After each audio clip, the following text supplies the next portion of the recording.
These Nubian women quickly changed into their traditional garb, the gurbaba, and before long they had broken into song and dance. This was a Sunday morning after a night of merrymaking. A daughter here had found a life partner.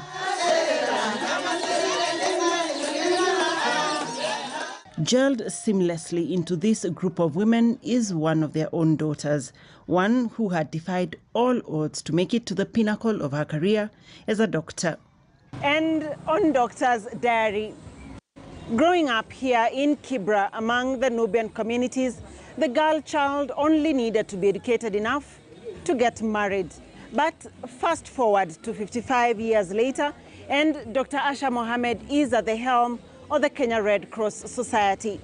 It is the men in her life, she says, that have been her major pillars and support, cheering her on as she breaks those glass ceilings. Dr. Asha Mohamed, Secretary General, Kenya Red Cross Society. We bring the water home. Dr. Asha Mohamed's heart is always in Kibra. It could either be a family events and functions such as weddings and funerals, or simply just keeping in touch with our extended family. And this is a commercial building now?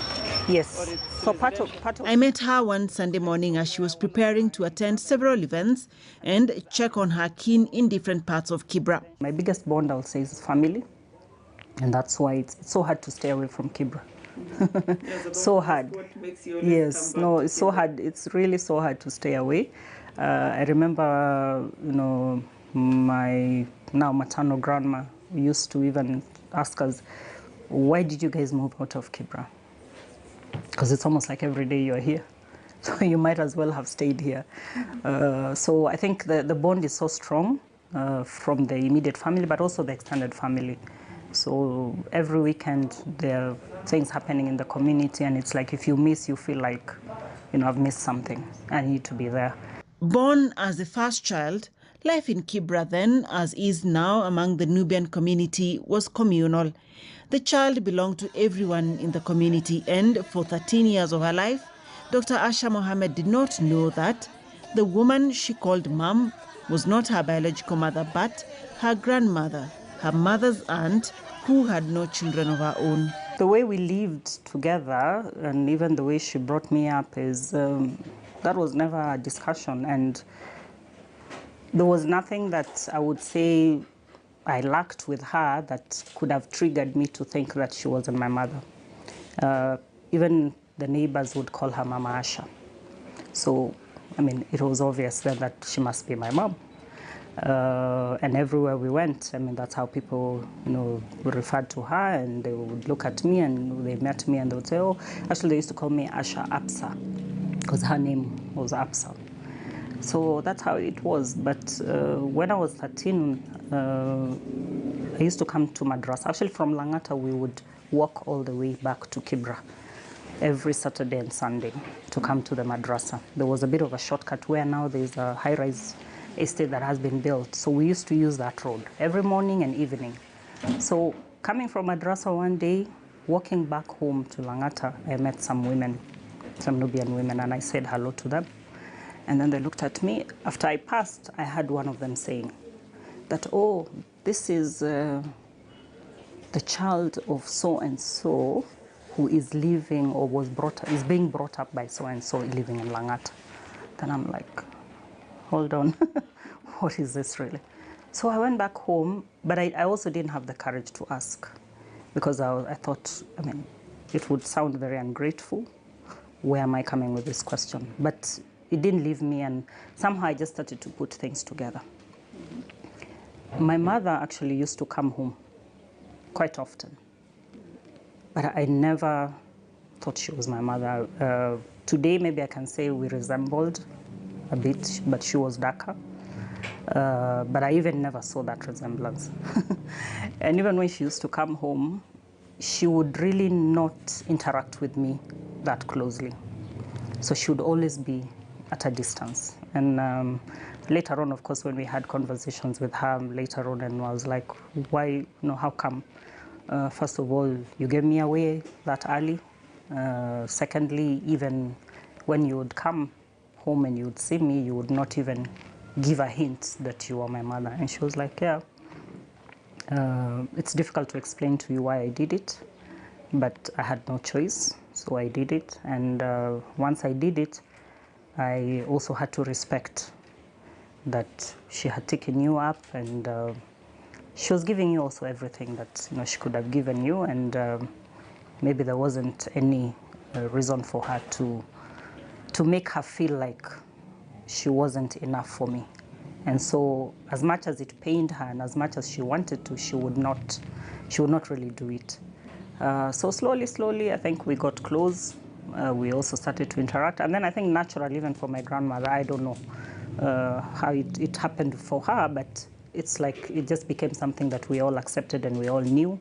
But I still, of course, tried to keep the fact that actually, the one who was then my real mother is the one who brought me up, because she's the one, I knew as my mother. But I also became very close with my mom, and when my grandmother died, then I would say we even got closer, because we shared some responsibility. My grandma had, she really had a passion for bringing up children. So she took other children, adopted other children, even after me. And so when she passed on, we had to share that responsibility with my mom. So I took some of them, and she took some of them. So through that and everything else, yeah. So this is what happened. The father who brought her up was actually her uncle, after his brother, her biological father, died in a plane crash in Mecca. All this she learned later in life. My father wasn't there anymore, so it meant she would have to me up on her own. Secondly, then my grandma was her aunt. Thirdly, the uncle, the brother to her husband, was also the one who was going to take care of me. So I guess with all those factors, then she found that, okay, she can't say no, or she won't refuse, but yeah. But also because in the community, it wasn't strange that this happens. And today there are stories of many people who will tell you that they were taken up by their grandma, or they were taken up by their auntie, and people would always go and live with others. Of course, I didn't get to know my father. So what that did, of course, it sort of left a bit of a gap. Something that even today, I would say I still deal with. But I would say it also made me sort of try to look for those roots. And I did a bit of an extensive search for that. And finally, at a very much older age, I managed to trace some relations from my father's side. So in a way, that then sort of closed for me that part to say, at least now I know who where my father came from and who my relatives on that side are. But also, I think because of all this complication and intricacies, for me at the end of the day, it was like, you know what, we're just one big family. And it really doesn't matter. And I think even working for the Kenya Red Cross, it seems to carry that same spirit to say, it's just humanity. So it really doesn't matter at the end of the day, but what's important is really what you do for somebody else. From this experience, her daughters have been brought up to know that they too belong to the community. I have 2 biological daughters. But from this other group I told you, I brought up 3. Actually, before I had my own daughters. And now my mom passed away about 1.5 years ago. She was bringing up a girl who's now in Form 1. So I took her. So now I adopted her. So I can say I have 6. All right. So you can just explain where you are. So this is where I started actually when I got married. So this is where I was staying. Alaikum salam, Amina Sasa. This is where I even had my 2 daughters. Before then we moved out of Kibra. Yeah. And then the house behind was now my father-in-law's house. So we were all living in the same compound. Yeah. After all, it is here in Kibra and in this home that they were born, as she started her family with her husband in 1991, 30 years ago. We actually just met here in Kibra.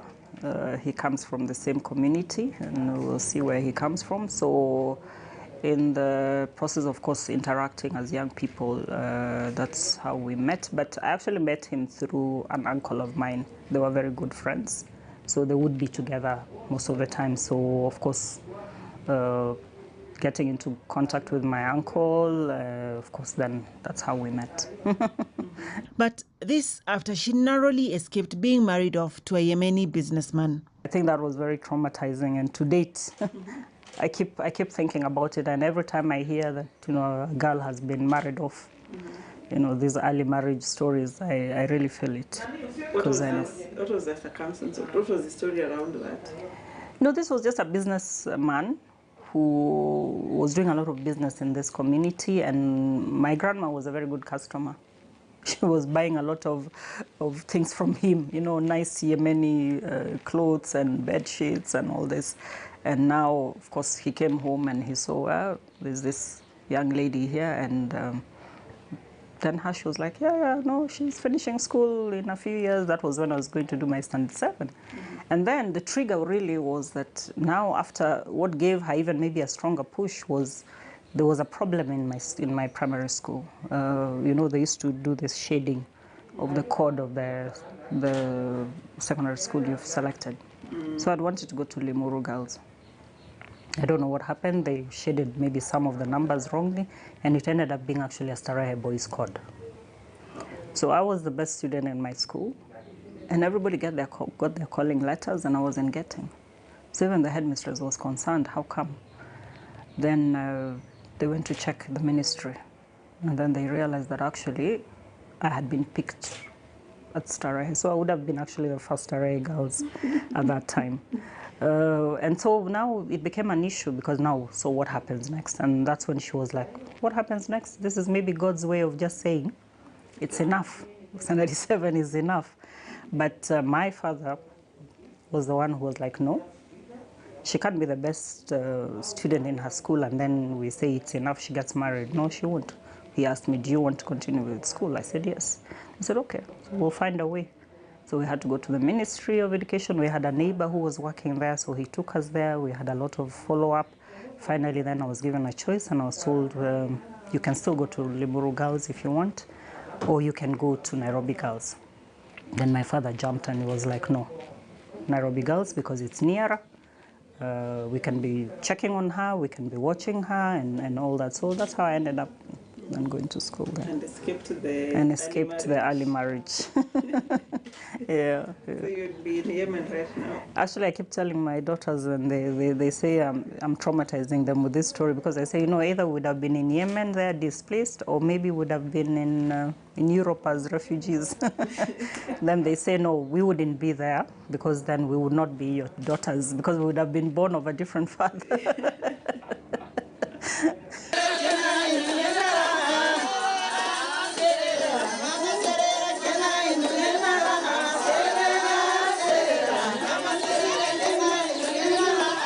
Her grandmother, who had almost married her off, was at the forefront of her party, bringing Taarab singers from Mombasa to grace her graduation from dental school.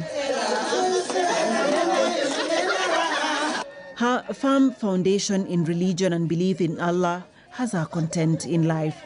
She believes that everything ordained will happen and there is a good reason for it. I think I've seen that in my life because at every step, when you think you're falling, there's a bright side that comes out, sometimes even brighter than you would have expected. So that keeps me okay, and I'm happy. One of those bright sides has been her career path. The book, Trufena, the City Nurse by Cynthia Hunter, inspired Dr. Mohamed to dream about being in the medical profession. Trufena's dress code particularly was impressive, but in the end, it was dentistry that won her heart. I started to have some dental problems myself. So I started to visit the dental school. And through getting my treatment, and I remember the dentist who was taking care of me then, I would say I'm middle-aged, maybe towards, you can say, an elderly man. Very supportive, very kind and all this. And the way he treated me, and finally I told myself, no, I think this is the one. This is the one I want, and that's how I ended up doing dentistry. In a community and society where focus was on the boy child, Dr. Asha considers herself lucky that, apart from her sheer ambition, she had support from her male figures in her life. I think, first of all, it was the personal determination and conviction that I could be different, because I also watched some of my, you can say, elder sisters in the community who did very well in school, but were finally forced to get married, and you actually saw what they could have been, and they missed that. So I think I was determined to say that, you know, I would like to be different, but I took it from a different angle to say that I'd like to do both. I can still do what the community expects of me, but I also can achieve my own dreams, and the two can be interdependent. And I think using that as my push, then it was easy, because even to convince, you know, my own family or the community that it's not that if I pursue, you know, a career path, I will not get married, or I will not be a good mother, or I'll not be a good wife. So I think to show that balance. But at every step, of course, it was always a struggle, because the question of how much is enough? You get to standard 7, it's like, isn't that good enough? No. Form 4, isn't that good enough? No. Form 6, is that not good enough? No. University, first degree, now again you say no. You want to do a master's. Luckily, of course, even when I was doing the master's, I was already married, and I would say actually, maybe as a woman, to acknowledge that it's been the men actually in my family that have really pushed me, from my father to my brothers to my husband. I mean, they've all been very supportive. So even when I had to travel during my work, I mean, I would leave my children behind, and it was okay. So they have been my biggest support. What kind of support have they offered you? First of all, I think it's just that comfort of saying we are okay with what you want to do, and also then saying, you know, we'll support you. So for my father to say, well, for me, it's not about paying your school fees. That's my problem. As long as you want to continue the education, how far you go, then that's a choice you want to make. But just to assure you that how far the cost of how far you go shouldn't be your worry, that leave that to me, but I'm with you all the way. So that was very supportive. Another kind of support I would say is, yes, leaving my children behind and having their fathers stay with them and take care of them, which was sometimes, I would say, very unusual in the community. And I remember sometimes even some of the people would say, how can he be left, you know, to take care of the children? He's seen walking and taking, you know, one of my daughters to school. She was quite young then. We were living here in Kibra, and they're like, now, I mean, she's traveled, she's out of the country, and here he is, you know, looking after his daughter. It was strange, and it was seen as maybe a sign of, would you say, weakness, that I'm letting him do. But it's his child, and he also has a responsibility. So that kind of support. So even when I traveled, I didn't have that guilt in that sense, because it was okay for him as well, and he was okay to do what he needed to do, and life continued.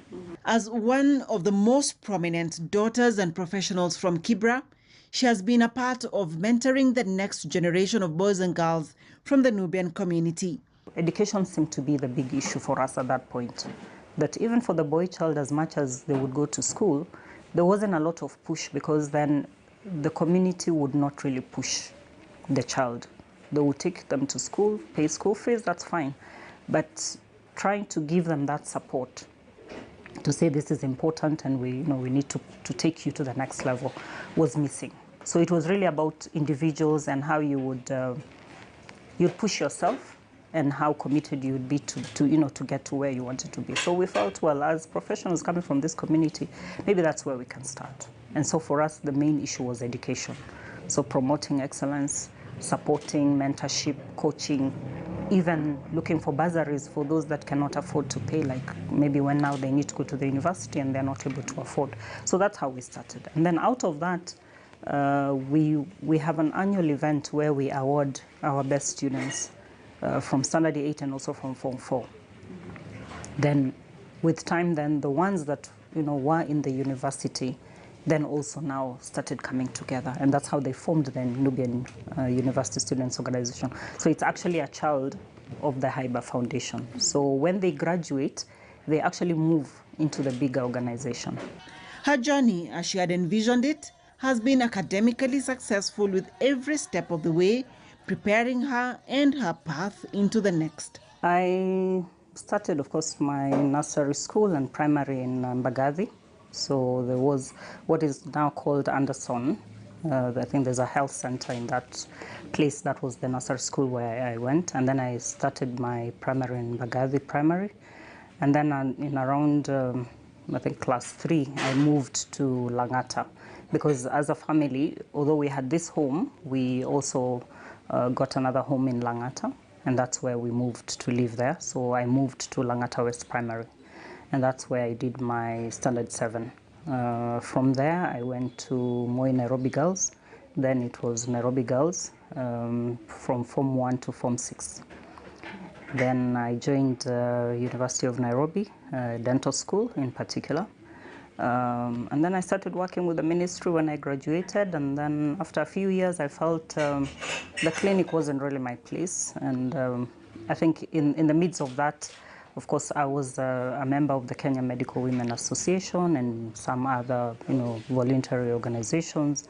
And we would go out and do, medical camps and all these kind of things. And I felt I get more satisfaction with that. And so that's when I decided to go back and study public health. So I went back to the University of Nairobi and studied Masters in Public Health. And then when the opportunity, of course, came now to go to the National AIDS Control Council, that was really like my first step of getting into something which was out of the clinic.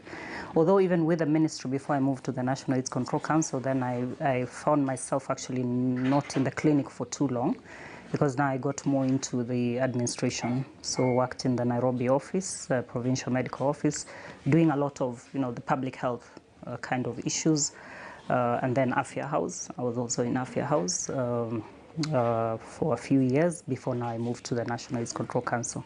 And then from there, of course, to the Kenya Red Cross. While at the Kenya Red Cross, I also had an opportunity to pursue another master's in international executive management, which again was really now cementing my path within the management and administration area. She's proud of being a trailblazer, one who has inspired other girls to follow in her footsteps, to excel in their careers, be it in medicine or any other field. As much as we've promoted the girl child, and I'm very proud of that, we are now also facing another concern. And that's something we are trying to see what we can do about, is that we see that the boy child was left behind. And I see that even in the country, because when I travel a lot, I see that difference. And I always remember once I went to Turkana actually to see one of the projects we are implementing there, and the boys gathered somewhere, and I went to talk to them because it was, again, a project funded by Global Fund for the girl child, adolescent girls and young women. So we were busy, of course, talking to the girls and trying to find out, what they are going through and how this project had made a difference in their lives. And I just saw a group of boys, congregated under a tree. So I just felt, let me go talk to them. So I went and talked to them, had a conversation, and I asked them, how come you're just congregating around the tree here? And then one of them said, Sisi ni ndege wa Mungu. It was very touching, because it was to say, we've been left. God is the one who should take care of us. And so even as an organization, that's something we are really trying to focus on now, to say we need to make that balance. And I see that even more in the community, that we really empowered the girl child, but the boy child has been left behind. And I think if you hear some of the stories in Kibra, you will see that, yes, the boys, they need support. They need to be pushed. Being at home, she meets a family at every turn, and not even the pandemic managed to distance them from their Nubian greetings. And with that, they are off to the next family event. Tamasi Korir, KTN News, Doctor's Diary for Health Digest.